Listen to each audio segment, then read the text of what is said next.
Bom dia! Estou aqui então para o nosso devocional e hoje então nós vamos ler Jeremias capítulo 29 a partir do versículo 11. A palavra diz assim: Porquanto somente eu conheço os planos que determinei a vosso respeito, declara o Senhor, planos de vos fazer prosperar e não de vos causar dor e prejuízo, planos para vos dar esperança e um futuro melhor. Então me invocareis e chegareis a mim para orar, e eu vos darei toda a atenção. Vós me buscareis e me encontrareis quando me buscardes de todo o coração. Eu me deixarei ser encontrado por vós, assevera o Senhor, e vos conduzirei de volta do cativeiro, restaurando a vossa sorte. Então aqui eu li só a parte A do versículo 14. Olha o que Deus fala aqui, que somente Ele conhece os planos que Ele tem a meu respeito e a teu respeito. Deus, Ele tem planos de nos fazer prosperar e não de nos causar dor e prejuízo. Então, por isso que as pessoas precisam mudar a sua mentalidade quando elas dizem: Deus está me castigando. Eu estou fazendo isso, eu estou passando por isso porque eu estou pagando por alguma coisa porque Deus está me castigando. Não é assim que as coisas funcionam. O que acontece na nossa vida é segundo mediante as nossas escolhas, as nossas decisões erradas, as nossas confusões mentais, quando nós somos tomados, levados e guiados pelos nossos sentimentos e pelas nossas emoções, nós pendemos a tomar decisões erradas, fazer escolhas erradas. E aqui a palavra é bem clara. Deus, ele tem planos para nós. Eu determinei a vosso respeito. O quê? Plano de vos fazer prosperar e não de vos causar dano, dor e prejuízo. Ou seja, quando Deus tirou aquele povo do Egito com uma promessa, vocês vão sair daqui, vocês vão deixar de ser escravos, vocês vão ir para uma terra que mana leite e mel. Uma promessa. Então, por que eles murmuraram tanto o trajeto inteiro? Porque Deus nos tirou de lá para matar nós de sede, porque Deus tirou nós de lá para morrer de fome, porque Deus isso, porque Deus aquilo. Era só eles pedir: Senhor, nós estamos com sede, o Senhor pode nos dar água? Pai, nós queremos comer carne, nós estamos com fome. Era só eles pedir. Chamou Moisés e Moisés, nós estamos com sede, você pode pedir para o Senhor providenciar algo para nós? Não! Eles só reclamaram o tempo inteiro, culpando a Deus. Eles eram escravos, trabalhavam que nem condenados lá, eles tinham que fazer tijolo, construir cidades para Faraó, trabalhavam que nem bicho, como a gente costuma dizer. Estavam ali trabalhando o dia inteiro, dia inteiro, gente. Eles começavam de manhã cedo, quando o sol clareava, e paravam à noite ali, quando o sol se punha. Por quê? Porque os egípcios tinham medo, eles não saíam de noite, não andavam no escuro, quando o deus Ra, que era o sol, né, e saía, e eles estavam sem a proteção de Ra, então eles não saíam para fora. Então eles trabalhavam, gente. Até o sol se pôr ali, eles estavam trabalhando. E aí, Deus os conduziu pelo deserto, proveu tudo para eles, as roupas deles se renovavam nos seus corpos, como dizia a palavra, as crianças e tanto os adultos, as sandálias se renovavam nos seus pés, elas iam crescendo conforme o pezinho da criança ia crescendo, do adolescente, do jovem, a sandália ia crescendo e nova. A roupa não ficava velha, ela era renovada no corpo daquela pessoa, porque lá no deserto não tinha como eles tecer roupas, não tinha onde eles pegarem lã. Então Deus renovava as roupas, as suas vestes, Deus cuidou deles. A palavra diz que nem sequer o pé deles inchou, gente. Já pensou a gente aqui quando começa a entrar o calor? a gente já fica inchado, a gente fica se sentindo mal. Imagina eles no deserto, naquele sol escaldante, tinha uma nuvem que cuidava deles de dia, protegendo eles para que o sol não pegasse neles, não os queimasse, não causasse danos, para que eles não ficassem doentes. E eles só fizeram o quê? Reclamaram. Por isso que eles não viveram os planos de Deus, porque eles saíram com uma mentalidade de escravos. Eles não conseguiram crer como Josué e Caleb, que quando eles foram ver a terra, somente os dois de 10 espias, né, de 12 espias ali, porque eram 12 tribos, somente os dois vieram e disseram: a terra é muito boa, vamos subir, vamos possuir, porque o Senhor vai dar ela para nós. E a terra era como eu desejei, como eu imaginei no meu coração. Imagina, eles receberam aquela promessa. E Deus disse o quê? Somente Josué e Caleb vão entrar na terra, salvo os dois, porque eu vi neles outro espírito. Deus não viu neles espírito de fracassado, de murmurador. Deus viu neles um espírito, gente, de coragem, espírito de vencedores, de pessoas que ouvem a palavra, tomam posse dela, creem. A fé é o quê?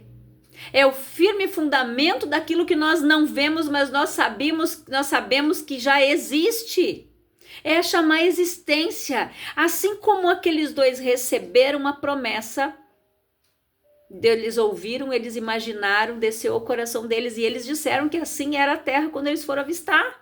Por que os outros 10 não imaginaram a mesma coisa? Eles receberam a mesma promessa. Então, olha o que Deus diz aqui. Eu conheço os planos que determinei a vosso respeito. Planos de vos fazer prosperar e não de vos causar dor e prejuízo. Plano para vos dar esperança e um futuro melhor. Era isso que Deus tinha para eles. E é isso que Deus tem para nós. Um plano de um futuro melhor. Por mais que você olhe ao teu redor, sabemos que tem um sistema, sabemos que tem muitas coisas por trás, tentando denegrir, tentando corromper preceitos, mandamentos, tentando destruir a família, mas nós continuamos crendo que Deus é conosco, que esses planos de futuro para fazer prosperar, a gente vem dele. Nós não podemos ter a base que a política, que políticos irão mudar algo, eles não vão. Só quem pode mudar algo e fazer alguma coisa e vai fazer por nós é Deus. Nós dependemos somente dele. Nós não podemos depender do homem. Sabe por que a palavra diz o quê? Maldito é o homem que confia no homem e na força do seu braço, mas bendito é aquele que confia no Senhor e na força do seu poder.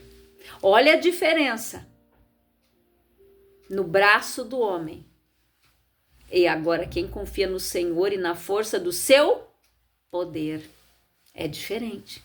É nisso que nós devemos crer, confiar e esperar. Porque Deus tem esses planos para nós. Planos perfeitos. Um futuro promissor. Um futuro de paz. Coisas boas para nós, gente. É um tempo de restauração. Deus quer restaurar casamentos, lares, famílias, vidas que foram destruídas pela droga, pela bebida, pela prostituição, pela mentira. Deus quer restaurar. Olha o que diz mais aqui.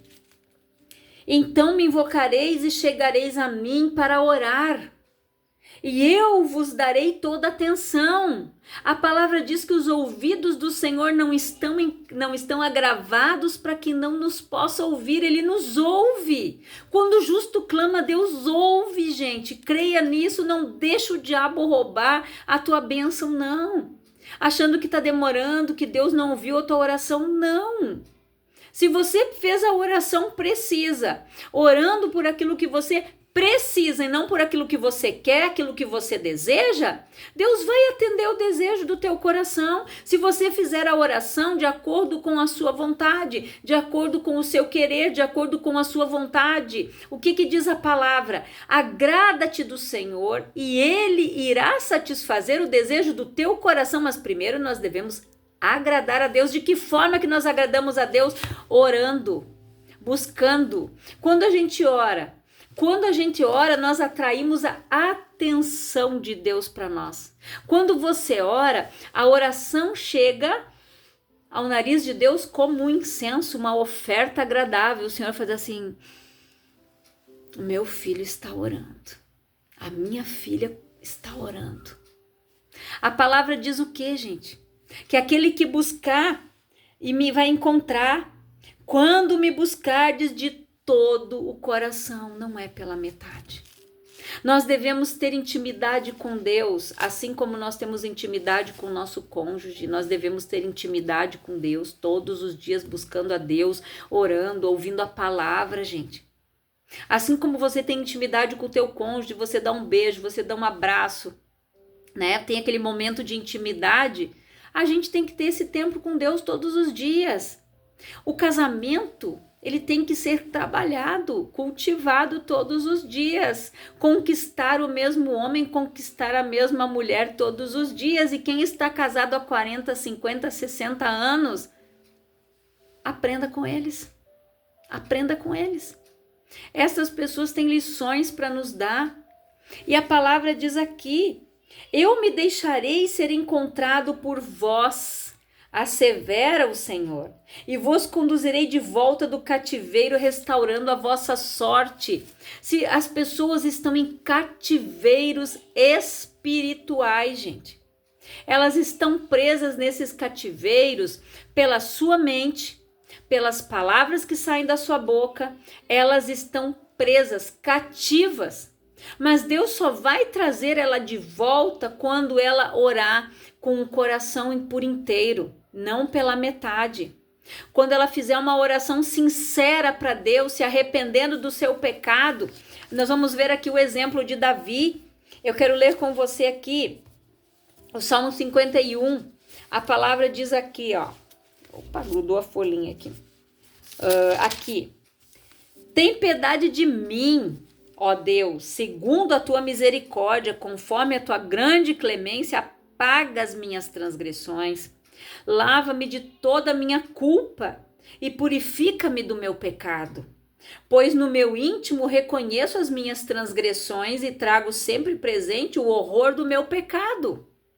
Pequei contra ti somente, e pratiquei o mal que tanto reprovas. Portanto, justa é a tua sentença, e incontestável julgar-me condenado. Porque aqui Davi havia pecado com a Betseba, ele cometeu um homicídio, ele cometeu adultério, cobiçou a mulher do próximo, enfim, ele infringiu 3 mandamentos. E ele disse: eu pequei contra ti, Senhor. Ele não colocou a culpa em ninguém, ele reconheceu a culpa, ele reconheceu o pecado dele. E o que ele disse ali? Que incontestável é a tua sentença por julgar ele condenado, né? Porque o que o profeta Natan fez? Contou uma história para ele. Pois é, Davi, sabe aquele homem que tinha só uma ovelhinha, o outro foi lá, pegou assim.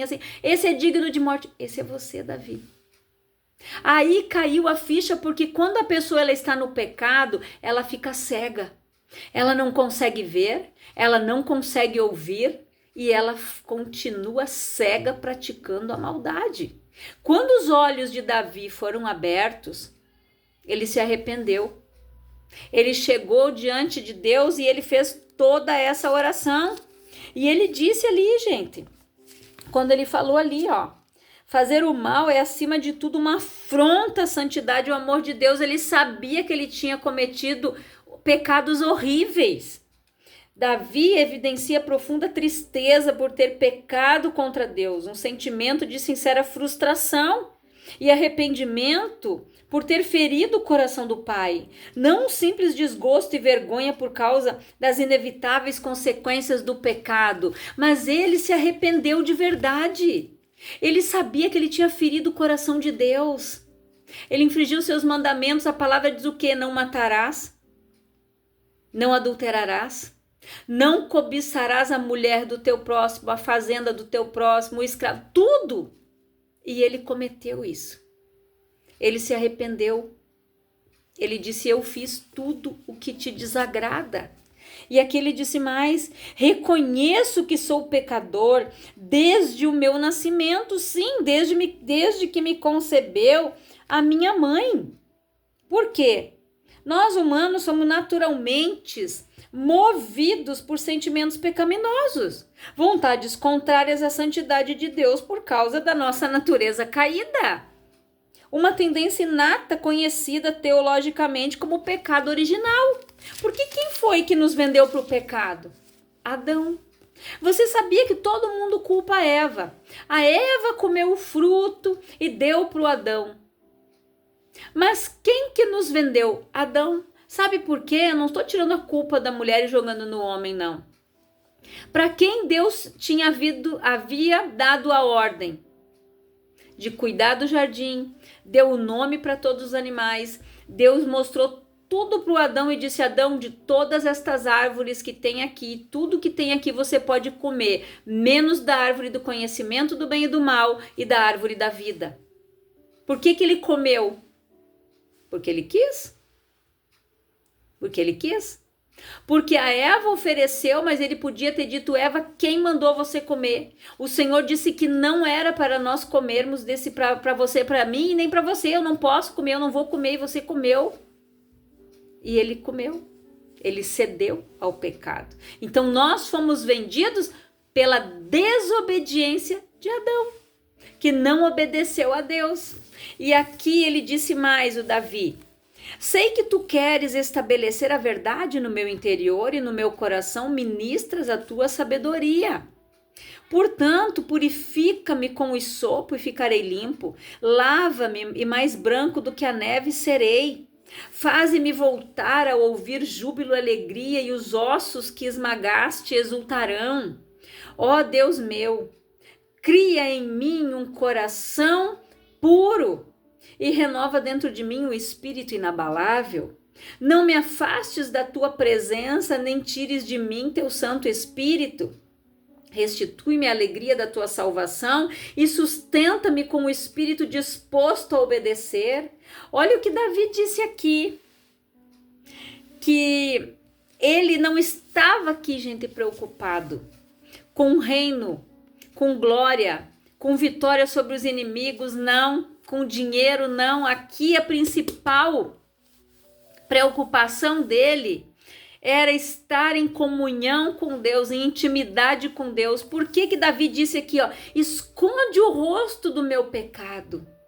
Porque ele ia pedir algumas coisas para o Senhor, e ele disse: esconde o rosto do meu pecado. Ele disse para o Senhor: porque eu preciso te pedir algumas coisas. Eu sou falho, eu sou pecador, eu sei que eu erro, eu tropeço, e assim nós somos, gente. Nós não somos perfeitos. Aqui Davi, ele fez uma oração como um ser humano arrependido.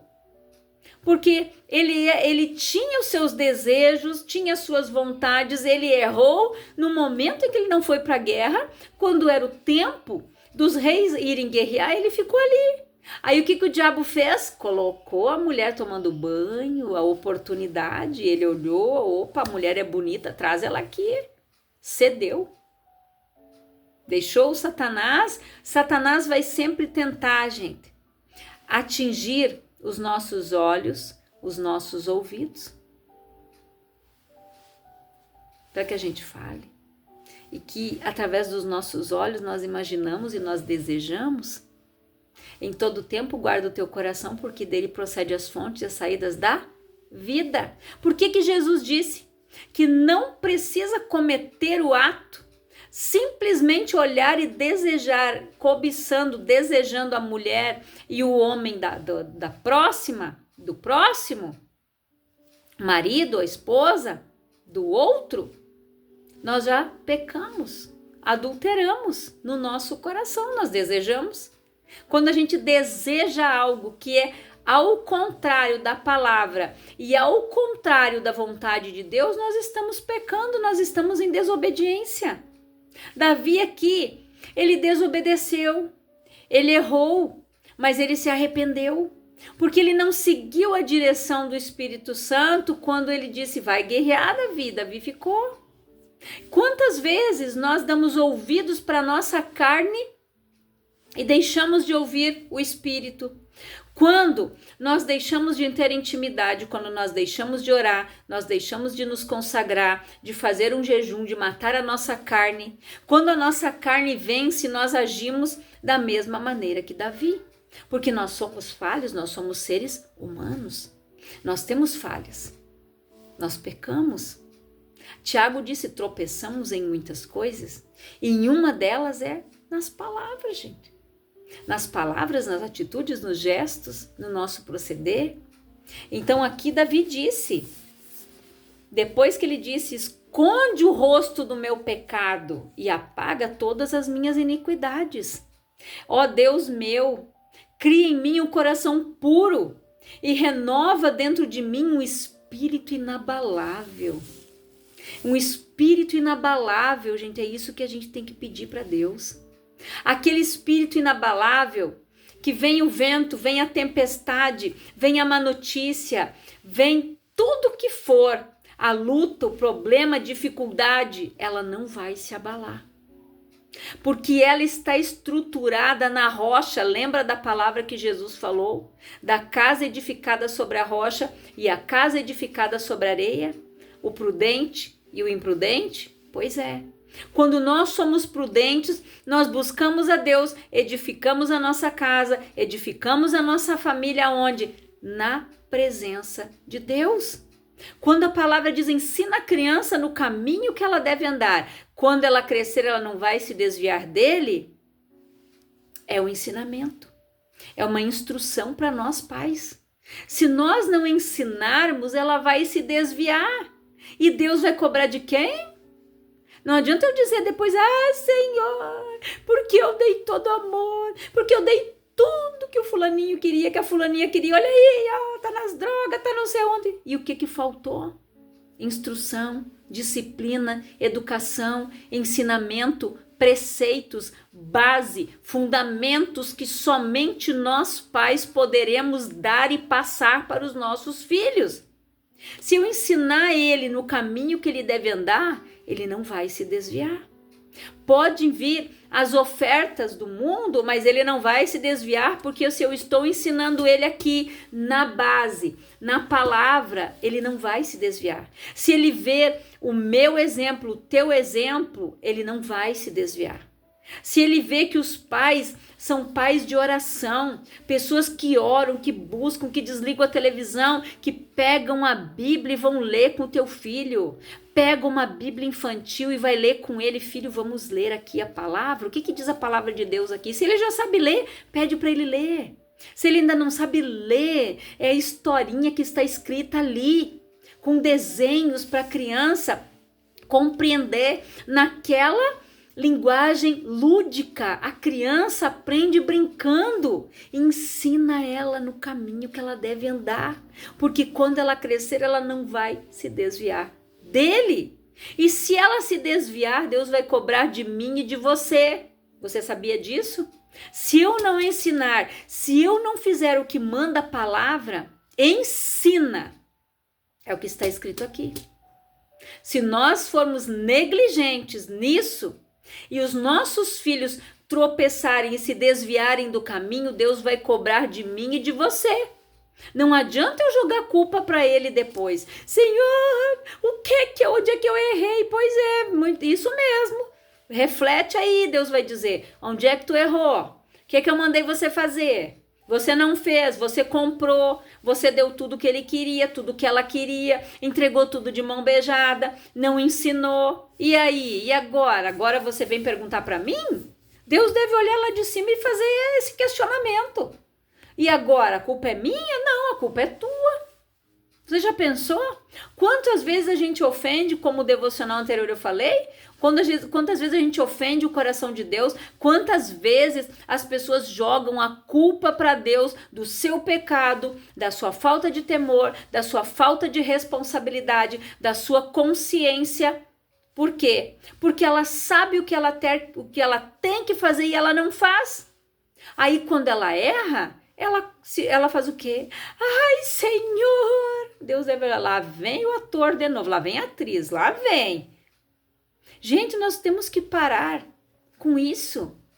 É reconhecer que nem Davi. Eu errei, Senhor, somente eu errei. Eu fiz isso, eu fiz aquilo, eu fiz aquele outro. Uma vez, alguns anos atrás, né, eu tinha levado uma mulher para a igreja. Ela era, né, ajuntada com uma pessoa. Ela tinha uma filha de um outro relacionamento. E aquela mulher foi para a igreja. Deus começou a fazer a obra na vida dela. Quando as coisas começaram a fluir, a melhorar, ela virou as costas para Deus, né? O diabo fez com que ela se detesse em tantos cursos, em tantas coisas que ela não tinha mais tempo de ir na igreja. Nem no domingo ela ia mais. Aí o que aconteceu? Ela abriu as portas, a palavra diz o quê? Quando um demônio sai, anda por lugares áridos, se ele não achar aonde ficar, aonde em outro corpo para habitar, se ele vê que a casa está limpa, vazia, mas ela não está cheia do Espírito Santo e cheia do Senhor, o que ele faz? Ele volta e traz com ele 7 piores ainda. E foi isso que aconteceu na vida daquela mulher. O demônio começou a agir na vida de todo mundo que estava ao redor dela. Aí um dia ela me chamou, eu fui na casa dela, orei, a menina estava vendo vultos, a menina estava bem perturbada. Eu falei para ela, a culpa é sua, porque você fez isso, e não apontei o dedo para ela, mas eu falei, eu disse, ó, você deixou de buscar, você fez isso, você foi negligente, e ela disse, eu sei que eu errei, a culpa é minha. Ou seja, ela se arrependeu do erro que ela cometeu, de ter abandonado a Deus para fazer outras coisas, quando Deus estava organizando a casa, ajeitando a vida dela, ajeitando o relacionamento. O que ela fez? Ela achou que estava tudo bom, ela baixou a guarda, gente. A palavra diz o que? Vigiai e orai. O diabo, vosso adversário, anda ao derredor bramando como um leão, achando quem possa tragar. Ele observa, lembra que eu falei no devocional anterior? Ele nos observa, ele tem tempo. Quando a pessoa baixa a guarda, achando que está tudo bem, ele vem e age com tudo. Ele volta, a palavra diz, o demônio sai. Ele não acha outro lugar, ele volta e traz consigo 7 piores ainda. Então, se um demônio já faz um estrago na vida de uma pessoa, então você imagina 8. Gente, e o estrago foi grande. Então, assim, ó, nós precisamos entender que Deus não tem planos de destruição para nós. Ele tem planos bons, não para nos causar dor e destruição, danos. Ele tem para nós planos de um futuro promissor, mas nós só vamos viver esse futuro promissor se nós obedecermos a sua palavra, seguirmos os seus ensinamentos e formos guiados, direcionados pelo Espírito Santo, que nos convence da justiça, do juízo e do pecado. Só Ele, mais ninguém.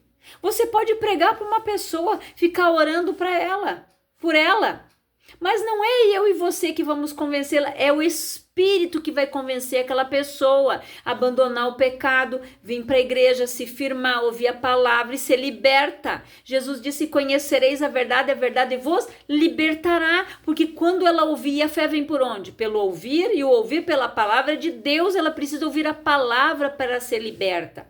Não é eu e não é você que vamos libertar essa pessoa. Através da psicanálise,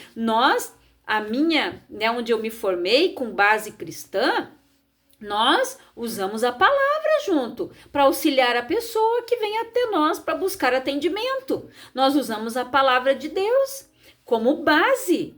A ciência e a fé andam juntas. Se você for ver várias frases de filósofos que nós estudamos ali na psicologia, na psicanálise, estão aqui, são praticamente são versículos da palavra, gente. São versículos bíblicos. Frases que esses homens declararam e defenderam são versículos bíblicos. Então nós precisamos curar a nossa alma, curar as nossas emoções, ser conduzidos e dirigidos pela palavra de Deus. Se você já leu a palavra, você viu aqui quantas pessoas na Bíblia, gente, eram depressivos. Eram pessoas que tinham suas fraquezas, se refugiavam. É só a gente parar e analisar aqui. A esposa do Jacó, a Lia. A Lia era uma mulher que era depressiva, amargurada. A Raquel ali, quando não podia gerar filhos, era frustrada. Olha quantos sentimentos. Eram pessoas, gente como eu e como você. Então nós precisamos entender que é só em Deus que nós vamos conseguir vencer as nossas fraquezas. É só através da palavra, é só através do Espírito Santo nos fortalecendo, é só através da oração, através do jejum, da busca, da intimidade com Deus, que nós vamos conseguir, gente, viver os planos de Deus. Olha o que Davi disse aqui, gente. Não me afastes da tua presença, nem tires de mim o teu Espírito Santo. Restitui-me a alegria da tua salvação e sustenta-me com o espírito disposto a obedecer. Primeiro ele pediu o quê, gente? Renova dentro de mim um espírito inabalável, aquele espírito que não vai se corromper por qualquer coisa, não. Depois Davi pediu o quê? Não me afaste da tua presença, nem tires de mim o teu Espírito Santo.